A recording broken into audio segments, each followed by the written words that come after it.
Tá difícil encontrar o profissional certo para a sua empresa? Precisa de alguém detalhista para aquela vaga no financeiro? Quem sabe um criativo para o marketing? Ou ainda, alguém focado em resultados? A Fortus RH utiliza técnicas de seleção e processos estruturados, realizando entrevistas, aplicando provas e testes específicos. Tudo isso para buscar a pessoa certa para a vaga certa. Fortus RH. Conectar pessoas é o nosso forte.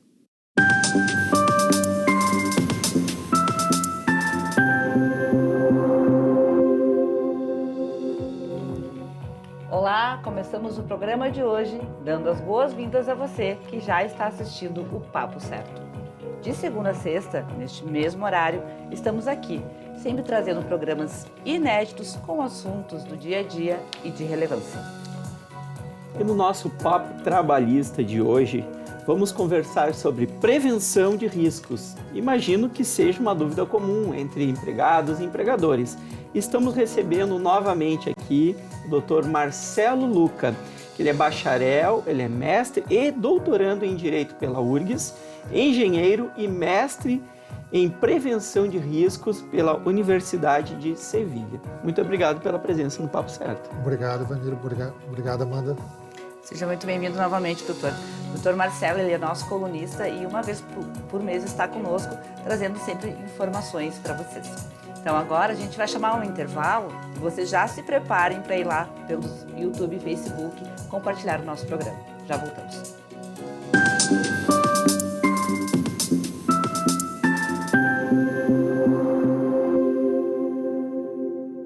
Você já parou para pensar que a sua empresa pode estar pagando impostos a mais? O nosso sistema tributário é bem complexo e é comum as empresas pagarem mais do que o devido. Saiba que é possível recuperar os valores dos últimos 5 anos e reforçar o seu caixa. A Fortus Tax é especialista no assunto e já ajudou muitas empresas nos seus 18 anos de atuação. E o mais importante, você só paga pelo serviço depois que o dinheiro estiver na sua conta. Fortus Tax. Pagar o justo é o nosso forte.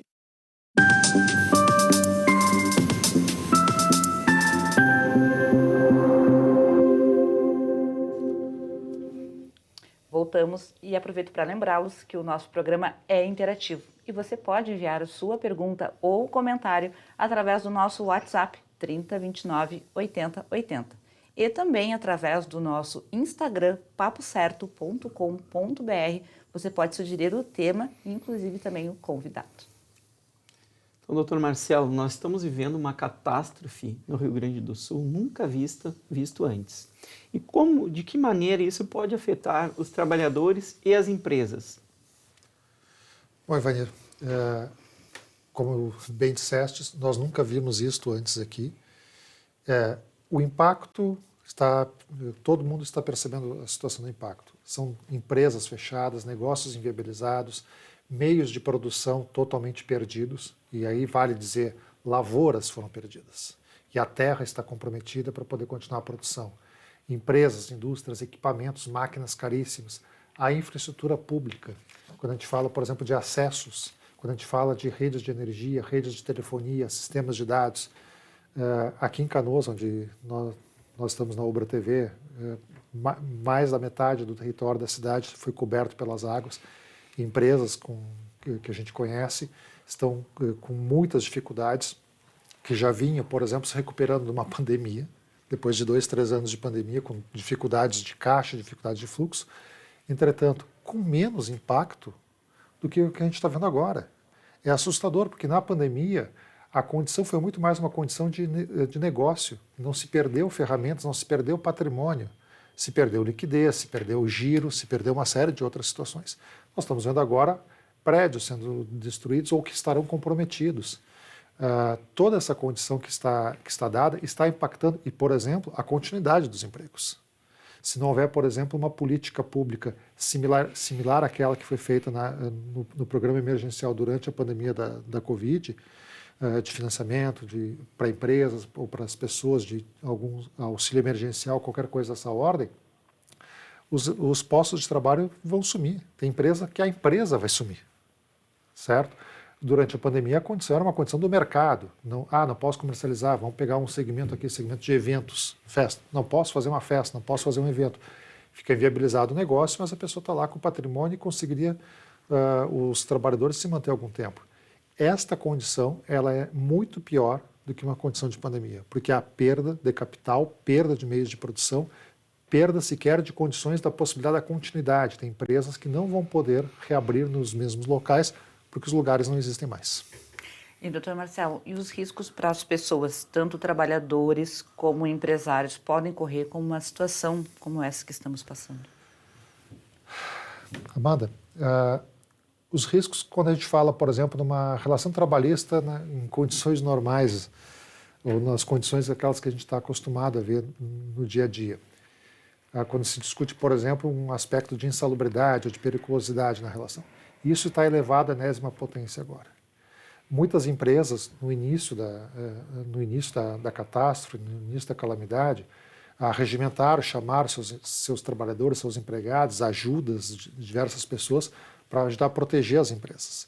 Os trabalhadores tinham que proteger suas casas, suas famílias.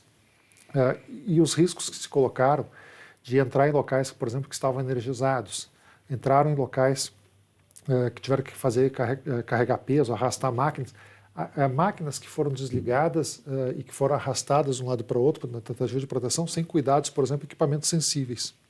Quando a gente pensa, por exemplo, na área médica, equipamentos de raio-x, tem um dado que é bem interessante de se pensar. Clínicas médicas ou clínicas que têm equipamentos, clínicas odontológicas, né? Quero lembrar um dado bem preocupante, que isso está no horizonte perto. Vocês lembram do acidente do Césio 139 em Goiânia, no final dos anos 80, que foi uma catástrofe, um acidente nuclear que teve, que a cidade de Goiânia ficou contaminada. Aquilo foi a partir de uma bomba, né? Não bomba de explosão, mas de uma bomba de Césio 137, que tinha dentro de uma máquina de raio-x, que foi jogada inadequadamente dentro do ferro velho, pessoas foram lá, abriram aquilo e pegaram. Nós não sabemos, por exemplo, se nós não temos equipamentos radiológicos com esse tipo de contaminação largado embaixo das águas. Então a gente está colocando muita gente em risco e daqui por diante, na retomada dos trabalhos, isso é uma coisa que provavelmente vai escalar e vai ser bem difícil da gente prever. Qualquer situação nesse momento, eu diria que é chute, é aventura, mas nós devemos estar preparados e principalmente ter resiliência e entender que nós vamos ter que nos moldar a cada momento daqui por diante, porque outros desafios virão que talvez a gente não esteja nem pensando ainda. E o senhor acredita que esses riscos eles vão permanecer por muito tempo? Qual é a sua opinião? Vanir, vamos imaginar que agora alguém, em função disso tudo, na relação de trabalho tenha adquirido uma doença infecto-contagiosa ou alguma doença que vai se manifestar daqui a algum tempo. Então, nós estamos diante da possibilidade que alguém vá lá, se corte, que tenha tido algum tipo de lesão, que se comprometa funcionalmente e que daqui por diante isso se manifeste só daqui a 1 ano, 2 anos ou mais tempo ainda. Então, nós temos que estar pensando, inclusive, nas questões previdenciárias. Muita gente vai acabar tendo que ser atendidos ou suportados pelo sistema previdenciário ou, inclusive, eventualmente, as empresas tendo que responder por isso. É um quadro muito assustador, não quero aqui ser profeta de caos nem nada, mas volto a dizer, temos que estar muito preparados. Existem riscos, né, quando se fala de segurança do trabalho, quando se fala em prevenção de riscos, que são os riscos ergonômicos, riscos mecânicos, biológicos, riscos de acidente. Existe a classificação de todos os tipos de riscos. A gente preencheu a cartela toda nisso aqui. Eventualmente, a pessoa está discutindo numa questão de insalubridade, de periculosidade, que ali tem um risco biológico, ali tem um risco ergonômico, ali tem um risco mecânico. Nós preenchemos a cartelinha do bingo e marcamos todas as opções diante deste quadro. Então, todos os riscos estão postos. E o que vai acontecer daqui por diante? Volto a dizer, o que vai acontecer daqui por diante, ninguém pode precisar. A gente vê as experiências que tem de outros lugares, mas, enfim, o mais importante é que estejamos preparados e pensando pontualmente. Qualquer coisa que vier daqui por diante, ou qualquer coisa que acontecer, eu tenho que estar moldado, tenho que estar maleável para poder me adaptar ao que vai vir. E a gente está falando aqui muito no início ainda dessa fase de recuperação, quando a gente fala se vai demorar muito tempo, porque terá toda uma fase de reconstrução, de retomada, e também neste momento de retomada, nós poderemos ter riscos também inerentes à própria limpeza, retomada de acessos, de equipamentos, de instalações, correto? Correto. Vamos pensar numa situação específica no que diz respeito à infraestrutura pública. Os trabalhadores vão voltar aos seus trabalhos, querem voltar porque querem ter certeza que seus empregos, que sua renda está garantida. E o primeiro trabalho que as empresas vão ter agora é de limpeza das fábricas. Onde vai ser colocado todo esse lixo? Tem empresas, por exemplo, segmentos de alimentação, que têm materiais que apodreceram, que estão criando riscos biológicos. Né? Nós vamos encontrar, infelizmente, animais mortos, coisas de decomposição dentro de diversos lugares. Qual é a capacidade que nós temos na coisa pública de fazer recolhimento de tudo isso? Vão combinar que um bairro inteiro vai ser limpo de uma vez, vai ser por que momento? Vai ter caminhão suficiente para circular carregando tudo isso? Tudo isso que vai estar ali por diante é algo que, como tu bem disseste, Ivanir, está no começo. E nós não conseguimos ainda... Né? E dentro das empresas, os empresários têm que ter cuidado ao alocar sua equipe. Por exemplo, uma equipe que trabalha na área administrativa vai colocar para fazer limpeza de pátio. Né? Então tem que ter muito cuidado com todos os equipamentos de segurança. Enfim, tudo isso pode sim trazer um risco tanto para o trabalhador quanto trabalhista, né? Contra aquela empresa mesmo, né?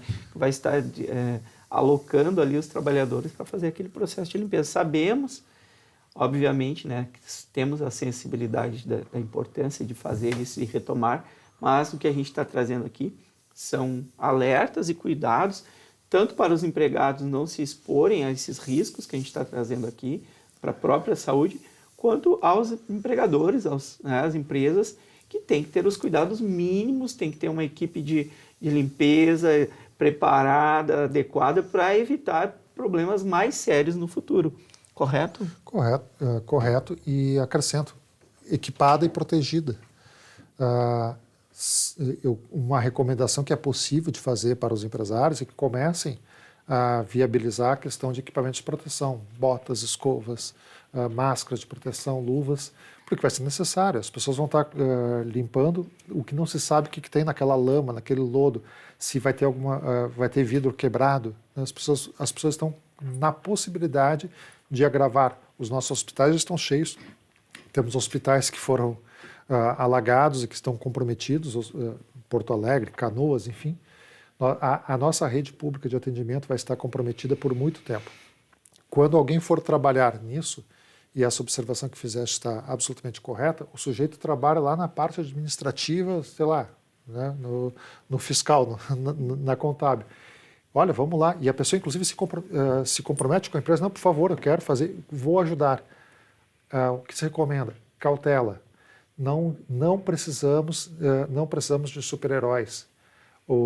Os nossos negócios, nossas empresas, nossos empregos, nossos trabalhos, eles têm que ter continuidade. E a gente não pode correr risco de perder mais pessoas. Já temos quase 200 pessoas mortas, outra centena de desaparecidos. A gente não precisa agravar a quantidade de doenças de pessoas que daqui a pouco vai lá em nome de fazer uma limpeza durante 2, 3 dias, acaba ficando afastada mais 30, 60, né? Para poder se recuperar de um corte ou de uma contaminação que sofra. Então, ao alocar as pessoas, verifica se as pessoas têm condições de fazer aquilo, né? O que valeria aqui uma observação, né? Registre e tome cuidado, né? Toma os cuidados de fazer os registros adequados. Coloque isso a pessoa fazer uma tarefa pontual. Acho que é uma questão de bom senso. Tem que ter muito diálogo também, né? As empresas, através das suas associações, dos seus sindicatos empresariais, os trabalhadores também, de fazer alguns pactos aí que serão necessários, procurar o Ministério Público, procurar a Justiça do Trabalho e dizer, olha, o que a gente vai fazer aqui para poder, eventualmente, não chegar a uma reclamatória caracterizando que a pessoa, por ter trabalhado nisso, vai implicar numa situação de mudança, acúmulo de funções. Eu acho que nós estamos diante de um quadro de exceção e exceções devem ser tratadas como exceções. E, doutor Marcelo, tu trouxe agora para a gente sobre o lado do empregador, mas e os trabalhadores? O que eles podem fazer para prevenção de riscos?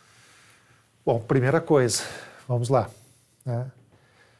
Os trabalhadores eles têm que ter claro, e volto a dizer que é muito difícil, mas eles não precisam cumprir ordens que sejam ilegais ou que coloquem em risco sua própria segurança. Todos estão muito aflitos para, puxa vida, preciso desse emprego, preciso voltar a trabalhar. A advertência ou conselho, a sugestão que eu dou é também no limite adequado para cada um. Né? Entrar dentro de uma situação alagada para poder fazer uma recuperação de equipamento, o que quer que seja. Horas de trabalho além do razoável. A pessoa daqui a pouco ficar 12, 14, 15 horas no dia trabalhando numa empresa em nome da recuperação de produção. Gente, cautela. Nesse momento é difícil, as pessoas que perderam vidas, que perderam tudo que havia sido construído, que estão aflitas para retomar a normalidade da vida, essas pessoas precisam também não cometer atos desnecessários ou impensados neste momento. Precisamos, com calma, né, fazer o que é possível. E se não puder fazer nada, está tudo bem. Está tudo bem. Ninguém vai poder ser demitido ou responsabilizado. Vai dizer, ele se recusou a cumprir uma ordem de limpeza. Está tudo bem. As pessoas, a gente vai ter que lidar com os traumas das pessoas. O trabalhador volta para a empresa, ele perdeu a casa inteira, tem que ir lá limpar a coisa. Daqui a pouco ele desenvolveu alguma fobia em função disso. Nós temos que respeitar. Eu acho que é essa condição. Calma, no tempo adequado, dentro da possibilidade de cada um e respeitando tanto a condição da empresa quanto a condição dos trabalhadores. Bom, então fica claro aqui que o funcionário ele não pode ser demitido por se negar a fazer um trabalho que não é destinado a ele. Diante de um quadro de calamidade, o Tribunal Regional do Trabalho da 4ª Região e diversas entidades aí têm feito publicações orientando. Neste momento, ninguém pode ser demitido, né, alegadamente por falta ao trabalho, porque toda e qualquer falta é justificada diante da expedição dos decretos de calamidade nas cidades e nas regiões atingidas. Então, não se trata de ser demitido e cumprir uma ordem que não seja do seu escopo, né, é uma questão de negociação, uma questão de adequação, mas também as pessoas têm que ter claro que nós ainda temos um Estado de Direito, não estamos na barbárie. A gente tem visto cenas aí que quase nos indicam isso, por favor, mas nós temos que saber que vai haver um dia seguinte e que no dia seguinte as coisas precisam voltar à normalidade e só vão conseguir voltar à normalidade se todo e cada um cumprir adequadamente o seu papel. Bom, muito bem esclarecido, doutor Marcelo. Agora a gente vai chamar o intervalo e em 30 segundinhos a gente volta com o Papo Certo. Fiquem com a gente.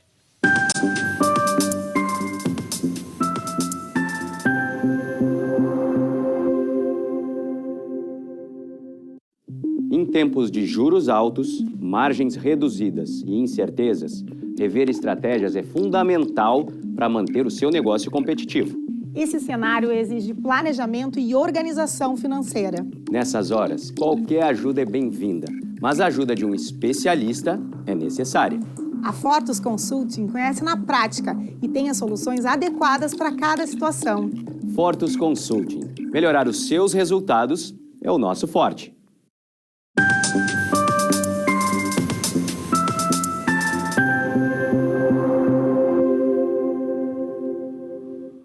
Você também assiste o Papo Certo através dos principais canais digitais, NET, Claro, Vivo, Tubarão e TVN. Bom, hoje nós estamos conversando aqui com o nosso colunista, o Dr. Marcelo Luca, que ele é bacharel, mestre e doutorando em Direito pela Universidade Federal do Rio Grande do Sul, engenheiro e também mestre em Prevenção de Riscos pela Universidade de Sevilha. Estamos falando aqui sobre todas as questões de prevenção de riscos, principalmente nas relações trabalhistas. Mas, doutor Marcelo, na sua opinião, isto que nós estamos passando, vivendo em decorrência das enchentes aqui no estado do Rio Grande do Sul, há, na sua opinião aqui, uma possibilidade de voltar a acontecer novamente? Vanir, muitos têm dito que isso está superando a enchente de 1941. Só uma curiosidade, já que estamos aqui nesse programa da Ubra TV, que está instalada no campus da Universidade Luterana em Canoas, né? Canoas surgiu como município em 1939, né? E é a famosa enchente de 41, que atingiu Porto Alegre, região metropolitana. Então, os parâmetros aqui, por exemplo, da cidade eram desconhecidos. Porto Alegre era menor do que Canoas é hoje, em 41. Em área territorial? Em população. Canoas se desmembrou de Gravataí, se tornou município, enfim, né? Mas é um município recente.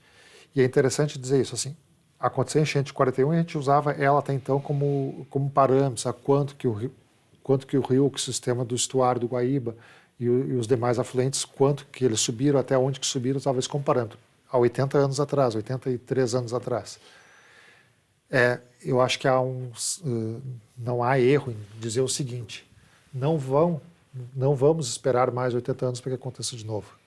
Não dá para dizer que a gente vai ter que esperar 8 anos ou sequer 8 meses, porque a velocidade dos acontecimentos tem sido cada vez mais rápida, cada vez mais intensa. Então nós não vamos certamente ter que esperar outros 80 anos para que isso aconteça. Só que independente de esperar, e pode ser que vá que demore 80 anos, nada nos autoriza a não estar preparados para que isso aconteça de novo.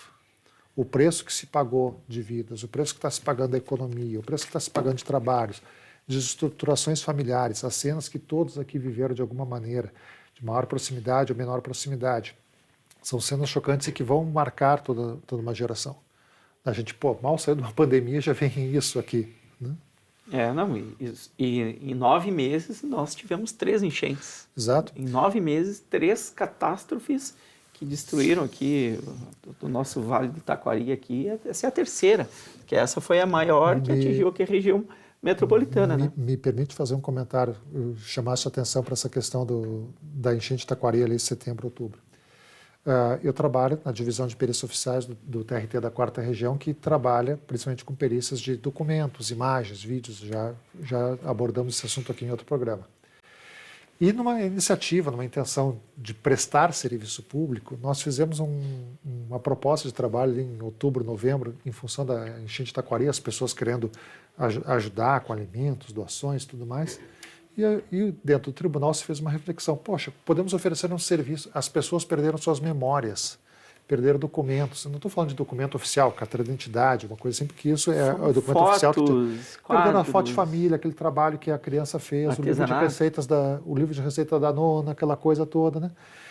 Então nessa parte de documentos nós fizemos, que era uma coisa local, e oferecemos ali em outubro, novembro, as pessoas, os documentos que conseguiram recuperar, principalmente fotos e alguns documentos em papel que não fossem documentos oficiais, entregaram nas unidades da Justiça do Trabalho, no Vale do Taquari, Encantado, Estrela, Lajeado, uma coisa em Bento também por causa da situação de Santa Teresa, e entregaram e foi encaminhado para a divisão de perícias em Porto Alegre, e nós estávamos agora terminando, né? A produção desse material. A gente recuperou muitos, a gente conseguiu fazer digitalização, fazer recuperação de imagem, para devolver para as pessoas como ato. E um comentário aqui, 2 semanas antes da enchente, a gráfica do TRT da 4ª Região tinha produzido o material que nós vamos utilizar, que eram as capas para poder entregar esse trabalho e tudo mais, né? A gráfica do tribunal fica no subsolo do TRT na Praia de Belas. Tá legal. Né? E assim, é uma coisa pesada, né? E eu espero, e eu tenho certeza que o desembargador Ricardo Martins Costa, o desembargador Alexandre, que nosso presidente e vice-presidente, que inclusive já esteve aqui, né, tenho certeza que eles vão apoiar, mesmo que seja um pouquinho, né? Nós vamos levar até o fim, nós vamos cumprir essa missão e vamos entregar aquele material, né? Só que agora escalou de uma maneira tal, né? Mas aqui lá vamos tentar continuar, porque o trabalho, principalmente a parte de digitalização, estava pronto, mas assim, aconteceu isso lá, aconteceu aqui, né? A gente está cada dia se deparando com uma outra situação. O senhor entende que o que nós estamos vivendo aqui no Rio Grande do Sul fará, eu vou fazer uma colocação que é uma retórica, tá? Fará com que nós, daqui para frente, hajamos como os países como os Países Baixos, lá, a Holanda, enfim, a própria Veneza, que é uma cidade muito conhecida, que tem o sistema de comportas, nos Estados Unidos, acostumados com todos aqueles furacões, que a nossa nova realidade será o da prevenção permanente e de um estado de alerta mais permanente. O senhor entende que isso trará uma mudança cultural no nosso estado? Assim espero, porque nós somos muito incipientes, muito iniciantes em termos de respeito ao treinamento da cultura de prevenção de riscos, seja na questão laboral, na prevenção de riscos sociais, nas questões urbanas. Vanir citou a situação de Veneza, né? Veneza, quando começa a subir, eles chamam do fenômeno da Acqua Grande, né? As casas todas são preparadas nas suas entradas para ter pequenas comportas ali que vão colocando. Quando toca a sirene na cidade, todo mundo respeita. Ninguém questiona a autoridade pública. Entre outras coisas, a autoridade pública também não usa inadvertidamente, não usa pressão. Nos Estados Unidos, algumas regiões, por exemplo, que estão muito sujeitas a terremotos, que é a situação da Califórnia, né? Tive a oportunidade de estar lá por um tempo. Quando alugamos a casa, a primeira coisa que constou no contrato de aluguel era informar que tinha que dar um xizinho ciente sabendo aonde estava a mochila de emergência. O que é a mochila de emergência?